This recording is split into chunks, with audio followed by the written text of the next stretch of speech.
ভাই দুইটা সিঙ্গারা দেন, কালকে টাকা দিয়ে দিমুনে। কি রে প্রেমিস, তুই আমাদের কলেজে পড়ালেখা করে তুই ফুটপাতে এসে 20 টাকা সিঙ্গারা খাইতেছস, তাও আবার বাকিতে? আহারে, তোর জন্য আমার অনেক কষ্ট হয়। আচ্ছা চল তুই আমার সাথে, আমি তোরে আজকে একটা 5 স্টার হোটেলে নিয়ে খাওয়াবো। প্রিমিস গরিব হওয়ার কারণে কলেজের ছেলে মেয়েরা প্রিমিসকে নিয়ে অনেক মজা করে, অপমান করে। আজকে কলেজের একটি বড়লোক মেয়ে বিলকিস প্রিমিসকে বাকিতে সিঙ্গারা কিনতে দেখে ফেলে, আর সেটা দেখে সে প্রিমিসের সাথে মজা নিতে থাকে আর অপমান করতে থাকে। প্রেমিস, মানলাম তুই গরিব ফকির, তো কি হয়েছে? আমার কাছে তো অনেক টাকা আছে, প্রতিদিন কুত্তারে খাওয়াই, আজকে তরে খাওয়াবো। আমি তোরে যেই রেস্টুরেন্টে নিয়ে যাইতাছি এইটা তুই জীবনে চোখেই দেখোস নাই। বিলকিস প্রিমিসকে যে রেস্টুরেন্টে নিয়ে যাবে সেটার নাম শুনে প্রিমিস রাজি হয়ে যায়। প্রিমিসের কোনো ধারণাই ছিল না ওই রেস্টুরেন্টে যাওয়ার পর যে কি একটা ঝাটকা খেতে হবে, কারণ এই রেস্টুরেন্টের মধ্যে বিলকিসের বয়ফ্রেন্ড বসেছিল আগে থেকেই। বিলকিস, এই প্রিমিস তোমার সাথে কি করে? ফকিরে তোমার সাথে রেস্টুরেন্টে কেন নিয়ে আইছো? আজকে কুত্তার জায়গায় এই ফকিরনের পোলা প্রিমিসরে কি খাওয়াইবা নাকি? শান বেবি, এমনি নিয়ে আসছি ওরে, ওই দেখুক আমাদের মতো বড় লোকেরা কত দামি রেস্টুরেন্টে খাওয়া দাওয়া করি, ওই বুঝুক ওর কোনো ক্ষমতাই নাই আমাদের সাথে মিশার। ও যে কয় টাকা মাসে কামায় তত দিয়ে রেস্টুরেন্টে একবেলা খাবারও পাওয়া যাবে না। আচ্ছা তুমি আমার এখানে এসে বসো, আমি ওয়েটারকে ডাক দিই। এই ওয়েটার, এদিকে আসো। এরপর ওয়েটার তাদের অর্ডার নেওয়ার জন্য আসে। আজকে আমরা প্রিমিসের জন্য স্পেশাল কিছু অর্ডার করব, জীবনে তো খাই নাই এগুলা। আরে প্রিমিস চৌধুরী সাহেব, আপনি এখানে? স্যার আমি আপনাকে দেখি নাই, সরি স্যার, আমাকে মাফ করবেন। প্রিমিসকে দেখে ওয়েটার আশ্চর্য হয়ে যায় আর ওইখান থেকে চলে যায়, কিন্তু বিলকিস আর বিলকিসের বয়ফ্রেন্ড এটা দেখে একেবারে অবাক হয়ে যায়, আর তারা দুজনেই বুঝতে পারে না ওখানে কি হলো। প্রিমিস, তোমার এই ওয়েটার চৌধুরী স্যার কেন বললো? তার মানে কি তুমি এই হোটেলে আগেও আসছো? খুব তাড়াতাড়ি সব বুঝতে পারবে। কিছুক্ষণ পরে ওয়েটার 50,000 টাকা দামের একটা কোল্ড ড্রিঙ্ক নিয়ে আসে ওখানে আর বলে, চৌধুরী স্যার, এই যে নেন আপনার ফেভারিট কোল্ড ড্রিঙ্কস। এত দামি কোল্ড ড্রিঙ্কস? এই প্রিমিস, এত দামি কোল্ড ড্রিঙ্কসের বিল কি তোর আব্বু দিব নাকি? এটা শুনে প্রিমিস একটু হাসতে থাকে, আর ঠিক তখনই ওয়েটার বলে, প্রিমিস চৌধুরী স্যারের বিল দেওয়ার কোনো দরকার নাই।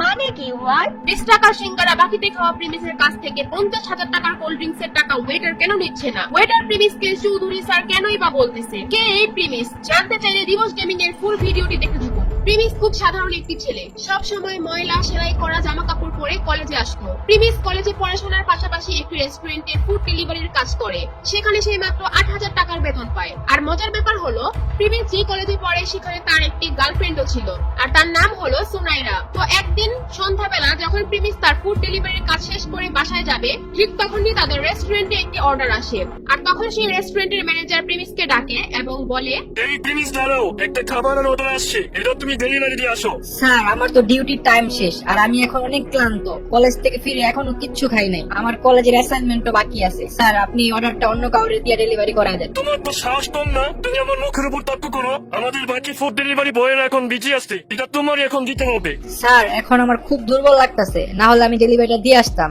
আর এই অবস্থায় সাইকেল চালানো দিতে হয়তো আমি পারবো না। তোমাকে চাকরি দেওয়া আমার ভুল হয়েছে। কোনো কাজ দিলে তুমি এমন ফালতু অজলাত দেখো, চাকরি থেকে বাদ দিলে তখন দেখা যাবে চাকরি কোথায় পাও। তুমি চাইলে আমার বাইকটা নিয়ে খাবারটা পৌঁছে দিয়ে আসো। আচ্ছা ঠিক আছে, আমি যাচ্ছি। প্রিমিস এই ক্ষুধার্ত শরীর নিয়েও খাবার ডেলিভারি দিতে রাজি হয়। যদিও তার কাজের সময় শেষ হয়ে গিয়েছে, তারপরেও ম্যানেজারের কথায় তার চাকরি হারানোর ভয়ে সে যেতে বাধ্য হয়। তাই সেই কথা চিন্তা করে রেস্টুরেন্ট থেকে খাবার নিয়ে বের হয় ডেলিভারি দেওয়ার জন্য।